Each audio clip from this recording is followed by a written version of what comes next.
అందరికీ నమస్కారం అమ్మ. ఈరోజు మనం తెలుసుకుంటున్న అంశం ఏంటంటే ముఖ్యంగా ఇంటర్ చదివే విద్యార్థులందరికీ చాలా గొప్ప శుభవార్త అని చెప్పుకోవాలా. అదేంటంటే ఇంతకుముందు 10th క్లాస్ వాళ్ళకి మాత్రమే ఇంటర్నల్ మార్క్స్ వేస్తున్నారు, మిగిలిన మార్కులు ఎగ్జామ్లో రాయాలని ఉంది కదా. ఇప్పుడు ఇంటర్లో కూడా అంతర్గత మార్కుల విధానం అమల్లో చేస్తున్నారు. అర్థమవుతుందా? ఇంకా ఏముంది, అందరికీ హ్యాపీనే కదా. చూడండి, రెండో సబ్జెక్టులుగా ఏదైనా ఎంపిక చేసుకున్నందుకు ఐచ్ఛికం. రెండో సబ్జెక్టులు అంటే మీ ఇష్టం, ఏదైనా తీసుకోవచ్చు. తర్వాత సిబిఎస్ఈ విధానంలో పరీక్షల ప్రతిపాదనలు, వచ్చే విద్యా సంవత్సరం అమలు. అర్థమవుతుందా? Internal marks. ఇంటర్లో అంతర్గత మార్కుల విధానాన్ని తీసుకువచ్చేందుకు ఇంటర్మీడియట్ విద్యామండలి ప్రతిపాదనలు సిద్ధం చేసింది.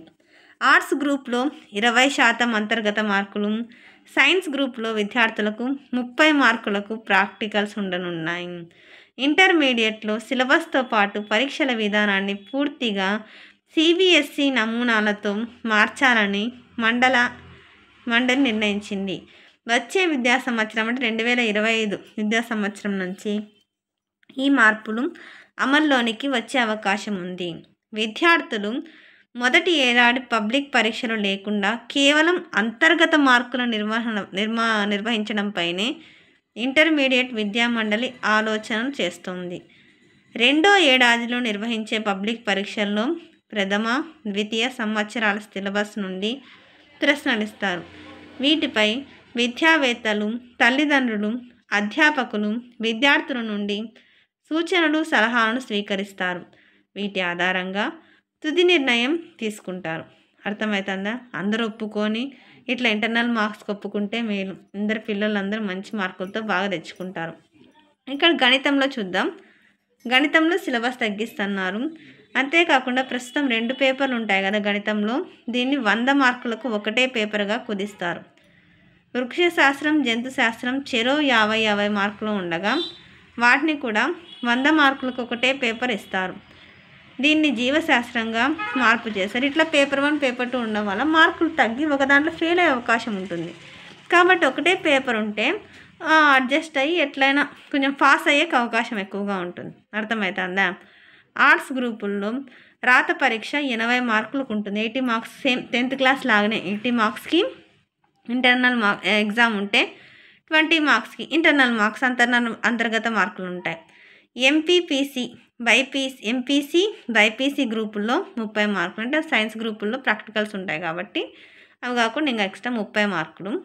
నెక్స్ట్, ఆర్ట్స్ సబ్జెక్టులకు ఇచ్చినట్లే గణితానికి సంబంధించి కూడా 20 మార్కులు ఉంటాయి.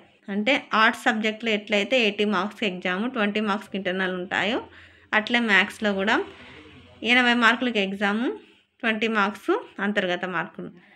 ఎవరు ఏదైనా చదవచ్చు, మీ ఇష్టం వచ్చినది చదవచ్చు.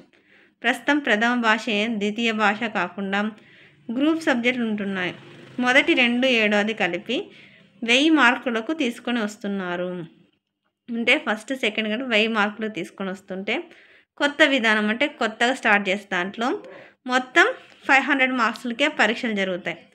మొదటి ఏడాది అన్ని అంతర్గత పరీక్షలే కావడంతో రెండో ఏడాది మార్కులే ప్రామాణికంగా ఉండనున్నాయి. ఒక సబ్జెక్టుగా ఆంగ్ల భాష తప్పనిసరిగా ఉంటుంది. తర్వాత మీ ఇష్టం. అర్థమవుతుందా? ఏ సబ్జెక్ట్నైనా ఎంపిక చేసుకోవచ్చు. ఉదాహరణకు ఆర్ట్స్ గ్రూప్ వారికి ఆసక్తి ఉంటే జీవశాస్త్రము, గణితం లాంటి వాటిని కూడా రెండో సబ్జెక్టులుగా తీసుకోవచ్చు. అంటే ఇప్పుడు ఆర్ట్స్ గ్రూప్లో ఉండే వాళ్ళకి ఏమన్నా మీకు మ్యాథ్స్ ఇంట్రెస్ట్ ఉండొచ్చు, లేకపోతే జీవశాస్త్రం ఇట్లాంటివి ఉంటే మీరు ఆర్ట్స్ గ్రూప్ చదువుకుంటే కూడా సెకండ్ లాంగ్వేజ్ తీసుకుంటున్నారు కదా, అట్లా మీరు ఈ సబ్జెక్టులు కూడా తీసుకోవచ్చు అంట. అందరికీ ధన్యవాదాలమ్మా. ఇంకా మన ఛానల్ సబ్స్క్రైబ్ చేసుకొని వాళ్ళు ఏదైనా ఉంటే దయచేసి సబ్స్క్రైబ్ చేసుకొని, లైక్ చేసి, షేర్ చేసి మీ ఫ్రెండ్స్కు, రిలేటివ్స్ అందరూ సబ్స్క్రైబ్ చేసుకోమని చెప్పండి. నా ఛానల్ని సబ్స్క్రైబ్ చేసుకొని ప్రత్యక్షంగా, పరోక్షంగా సపోర్ట్ చేసిన వాళ్ళందరికీ పేరు పేరున ప్రత్యేకమైన హృదయపూర్వక ధన్యవాదాలు. అందరికీ ధన్యవాదాలు. దయచేసి వీడియోని మాత్రం స్కిప్ చేసి ధన్యవాదాలు.